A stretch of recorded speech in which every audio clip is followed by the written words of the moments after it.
vamos só esperar. Bia.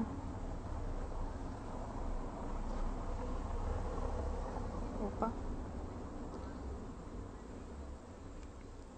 Vamos. Gente, cadê Bia? Ah, agora a Bia chegou.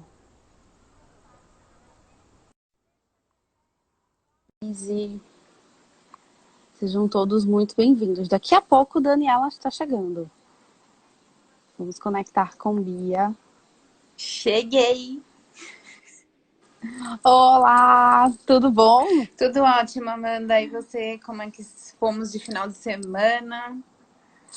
Tudo tranquilo, graças a Deus, descansando para a gente poder recuperar e começar essa nova semana que se iniciou ontem. E a gente já começou com babado, né? Nesse Wi-Fi, que a gente tem que pedir a Deus antes de começarem as lives. É verdade, a gente sempre tem que pedir ajuda divina para o Wi-Fi funcionar na hora, para dar tudo certo, porque realmente é complexo. É verdade. Então, assim, já que a gente teve esse probleminha no começo da live, eu não vou me alongar. Eu queria dizer que é um enorme prazer estar aqui com a Dani de novo. Para quem não sabe, a Dani fez parte da primeira turma de Fashion Law da Santa Marcelina comigo. Nós somos também coautoras do livro Fashion Law Direito da Moda, que é coordenado pela Regina. Não sei se ela já está por aqui. Tá aqui, ó, vou fazer a propaganda. Ó, o Tá, merchan. Regina, tá, vou fazer o merchan aqui do livro. É... Aumenta o merchan. Ó, o merchan Marcelinas. E eu queria mandar um super beijo para ela, falar que eu tô morrendo de saudade. Eu tenho certeza que vocês vão amar. A Dani tem muita propriedade para falar do assunto. E é isso aí, então eu não vou me alongar para a gente não se apertar no tempo, tá? Para não tirar o tempinho dela. Um grande beijo para vocês. Só passando por aqui para lembrá-los que a Dani também estará conosco no nosso evento de Fashion Law em setembro. Ela vai ser uma das palestrantes. E estaremos aguardando todos vocês lá. Exatamente, ó, aqui hoje nós temos Regina, que vai palestrar lá, que está nos assistindo, Vanessa, a Denise, você, eu, Carmen, meu Deus, que eu não tenho esquecido de ninguém. Enfim, eu fui passando aqui e fui olhando quem já tinha entrado. Então, é uma grande alegria receber todos que estão aqui nos acompanhando e nos assistindo. Então, tá bom. Vou deixá-los já com a nossa palestrante do dia. Dani, um super beijo para você.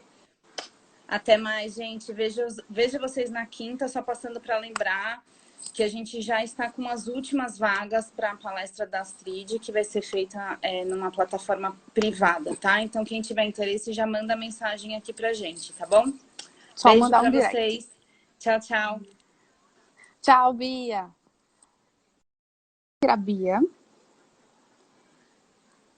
E eu já vou remover e eu já vou chamar Dani aqui para entrar e para participar da nossa live com a gente, a convidada mais do que especial aqui conosco. Oi, Dani, Oiê! tudo bom? Tudo Como que você jóia? tá? Tô ótima, e vocês? Também, graças a Deus. Aqui a chuva não chegou, graças a Deus. Não vai chegar? E nós vamos. Não vai. E nós teremos uma noite de uma live muito maravilhosa e muito especial.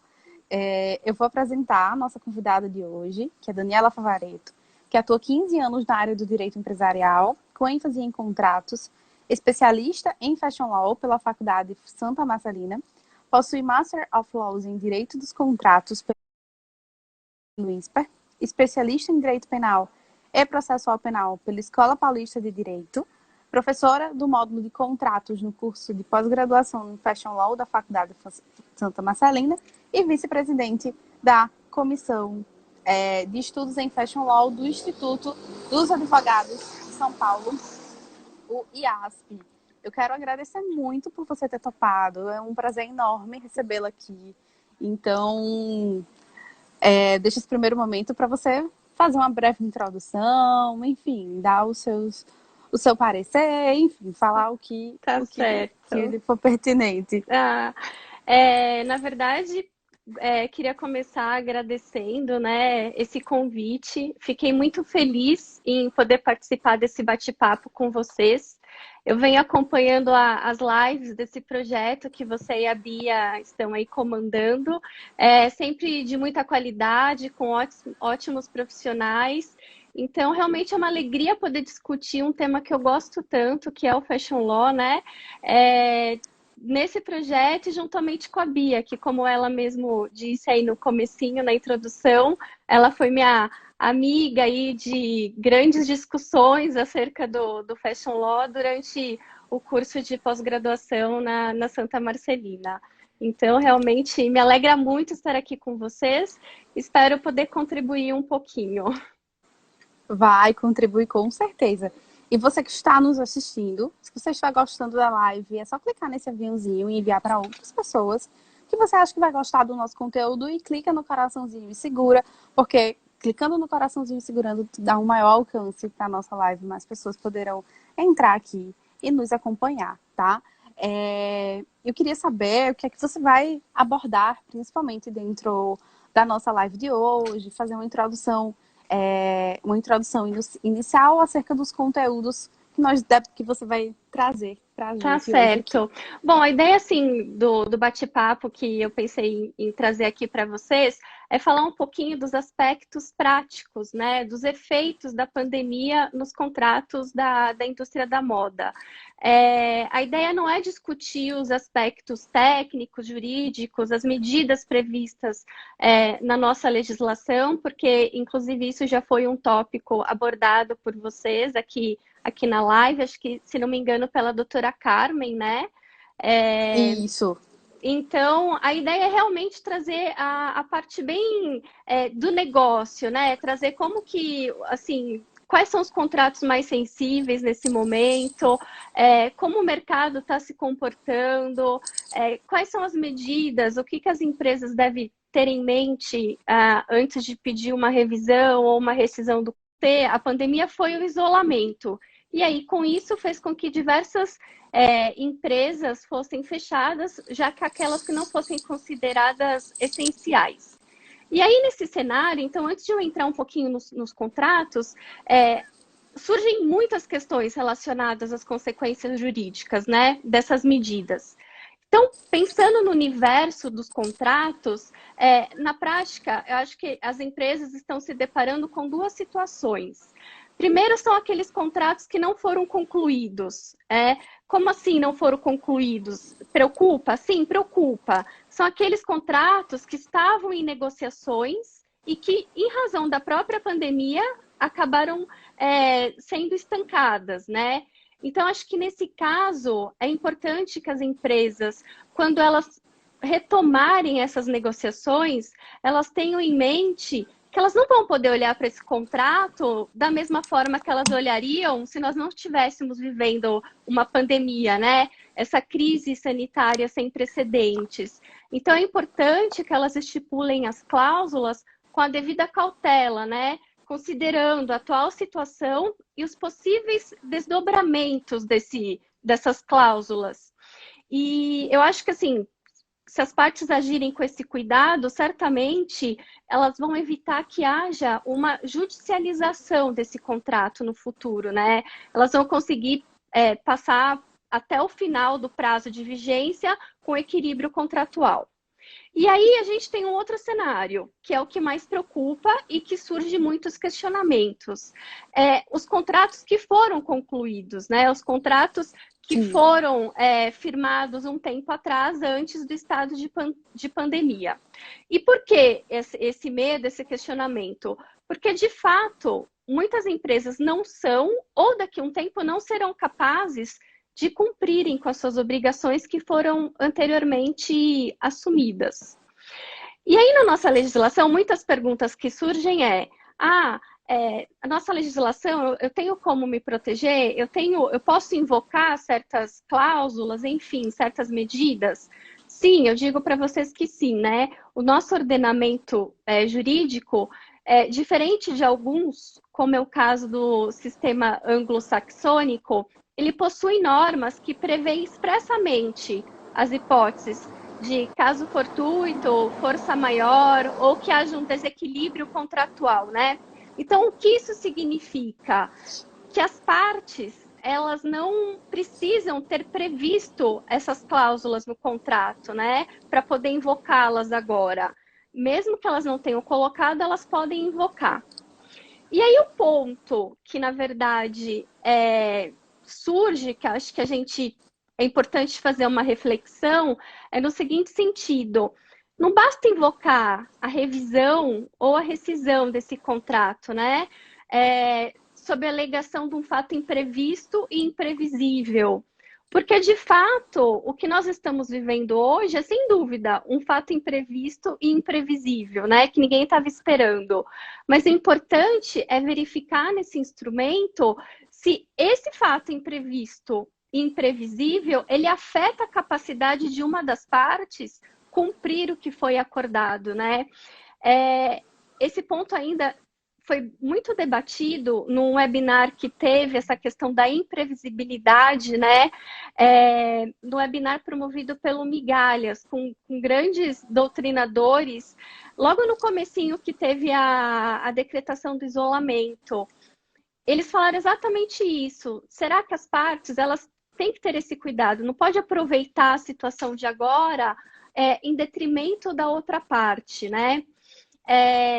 E aí eu trago para vocês que, infelizmente, na indústria da moda, por nós termos alguns instrumentos, inclusive, que nesse momento se fazem muito sensíveis, a pouquinho,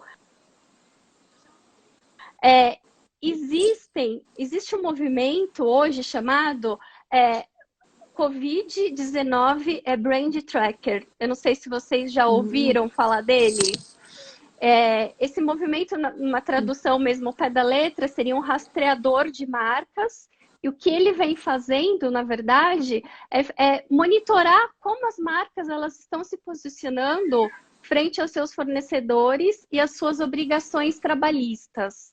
E aí algum deles, assim, alguns players da moda já se colocaram de uma forma muito negativa, ou cancelando pedidos substanciais no preço de algo que já havia sido concluído muito antes da decretação do estado de pandemia, né? Inclusive com mercadorias que às vezes já estavam em trânsito para serem entregues. Então isso realmente... Eu vi alguns casos sobre isso. Você viu? Exato. Vi. Grandes players, grandes marcas realmente acabaram se posicionando dessa forma. E aí o consumidor está de olho, ele sempre com aquele lado muito atento, né? De como as marcas também estão se posicionando nesse momento. Porque eu acho que a gente está vivendo um momento de não olhar só para si, mas de olhar para o coletivo agora, né? Isso é muito importante. E aí eu acho que, assim, será que realmente faz sentido pedir uma rescisão de um contrato ou uma redução substancial de algo que foi feito muito lá atrás, né? Será que essas empresas não estão agora se aproveitando desse momento? Desse momento, pois é. E aí, entrando então, quais contratos, respondendo agora a sua pergunta, quais contratos realmente são mais afetados? Eu acho que a gente tem uma gama de contratos. Eu vou citar aqui alguns que acabam sendo muito próximos, lida com muito de fornecimento, né? Produtos, fabricação. Sim. O primeiro deles é contrato de fabricação por encomenda, né? O que é esse contrato? É aquele que tem por escopo a fabricação de um determinado bem a pedido do encomendante. Quem é o encomendante? É o dono da marca, né? E quem normalmente fabrica esse produto, essa mercadoria, é uma empresa conhecida no mercado da moda, denominada Private Label, né? Então, ela atendendo as especificações e instruções daquela marca, ela vai passar a produzir e fabricar esse produto. E aí remete para a empresa, para o dono da marca. Então, é sem dúvida um contrato que acaba sendo muito afetado hoje. Principalmente se a gente pensar na indústria têxtil, né? Na compra e venda de roupa. É algo que a gente olha para o nosso guarda-roupa, para o nosso armário hoje e fala, será que eu preciso, né? sem dúvida. Com certeza. Ainda mais sem poder sair de casa. Então, é algo que realmente teve uma queda, teve uma diminuição e que, consequente, afetou esse tipo de instrumento contratual. Um outro que a gente pode citar que é algo semelhante é o contrato de facção, que é aquele contrato que tem por objetivo a execução de serviços de acabamento.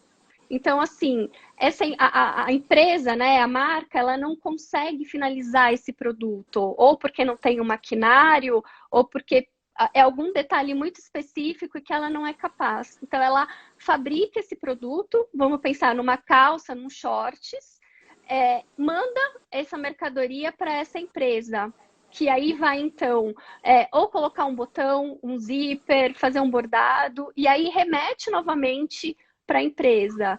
Então, é sem dúvida também um contrato que deve estar sendo muito discutido ultimamente, né? Sim, exato. Até um outro contrato... No Nordeste, só um adendo, algumas empresas Claro. da moda, elas estão inclusive com a produção toda parada. Porque às vezes eles terceirizam, e dessa terceirização que eles realizam, as confecções estão todas fechadas. Muitas das vezes elas não são nem aqui no estado do Rio Grande do Norte, mas em outros estados, e acaba que, primeiro, eles não têm como vender, porque a coleção ela é muito específica de determinada temporada. Então, eles tiveram que remoldar, modificar, apostar em outras peças e tiveram que vender o que já estava sendo produzido, porque tudo aquilo que podia ser contratado, eles não conseguem mais fazer, porque a empresa que fornece a estampa está fechada, a empresa que fabrica aquele produto também está fechada. Então, a gente percebe com essa questão desses contratos, desses exemplos que você já nos trouxe, que a gente consegue brecar um pouco até a própria produção. Porque a gente não tem um consumo de um lado e, por outro lado, todo mundo está confinado. Exatamente, exatamente. Acho que é um ponto depois dessa questão, eu vou abordar mais no final, mas é algo que realmente que vai ter que ser mudado, né? A gente vai ter que ter um olhar diferente para o nosso consumo e as empresas, em razão disso, vai ter que realmente se posicionar no mercado de uma forma diferente. Sim. E aí, falando de um outro contrato muito característico também, é o contrato de compra e venda de mercadoria internacional. Principalmente nas confecções têxteis, né? Onde os dados do setor apontam que muitas empresas, para fabricarem os seus produtos, elas importam tecidos de outros países, né? Na sua grande maioria dos países asiáticos. E aí eu poderia citar um muito especial aqui, na verdade é bem conhecido, a China, né? Então muitas empresas importam os seus produtos da China. Então, imaginem vocês se um contrato de compra e venda de mercadorias que é firmado com uma parte que não está aqui no Brasil, se essa empresa não está sendo muito impactada, se esse contrato realmente não está sendo muito impactado, né? Mas, por outro lado, esse contrato, ele é um instrumento que ele já tem como característica usar cláusulas de proteção. E por quê? Porque a simetria da informação nesses instrumentos é muito maior, né? Exatamente por isso, porque cada parte está num país, até o trânsito dessa mercadoria para chegar, nós podemos ter diversas questões que podem impactar na produção ou no envio dessa mercadoria. Então, é um contrato que realmente acaba sendo afetado. E aqui é um ponto, até gostaria de fazer, bem interessante, que algum tempo atrás eu acabei escrevendo um artigo sobre o contrato de compra e venda. Aqui, olha aqui, o momento mexendo de novo. Exatamente. E esse artigo está prestes a ser publicado num novo livro, coordenado pela nossa querida Regina Ferreira. E assim, eu abordo exatamente sem pensar exatamente em tudo isso que estava acontecendo. Eu me dediquei a escrever sobre esse contrato, né? Então, acho que nesse momento vai acabar sendo muito adequada essa leitura, vai acabar ajudando bastante. Com certeza. Né? E aí, para falar de mais um um contrato que eu posso, na verdade, é um modelo de negócio, é a franquia, né? A franquia é um modelo de negócio que mantém contratos com diversos fornecedores. Então, né? E aí, o que muitas marcas fizeram para lidar com os efeitos da pandemia foi instalar o chamado Comitê de Crise e de Responsabilidade Social, para que as franqueadoras possam fazer o quê? Avaliar quais medidas devem ser tomadas e aplicar isso da rede, né? Porque imaginem só, se é empresa com só você, né? Imagina você ter que decidir em razão de muitos outros franqueados, de muitas outras pessoas. E por quê? Aqui é importante lembrar um ponto. O franqueado só, ele não tem o poder de negociar com aquele fornecedor os termos. Então, se ele está se sentindo lesado, realmente em dificuldade, ele não pode esse fornecedor e tentar negociar, né? Isso cai. Dani, peraí que você travou para mim. Gente, vocês estão